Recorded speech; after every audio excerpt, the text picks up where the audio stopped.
I die innocent of all the crimes laid at my charge. I pardon those who occasioned my death, and I pray to God that the blood you are going to shed may never be visited upon France. Now, those are his last words.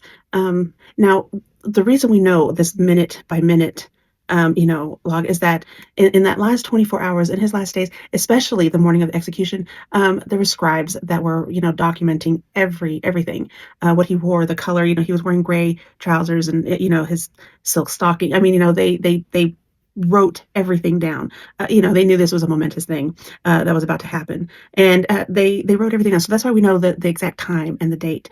Now he was buried. His body was taken quickly away. He was buried quite unceremoniously. No cast, obviously, no casket, nothing. And he's buried with his foot, with his head at his feet. He is later.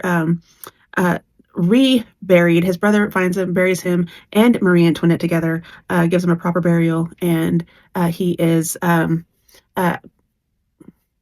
honored by his brother that way. And he was not the last monarch until the Bourbon Reformation in 1814.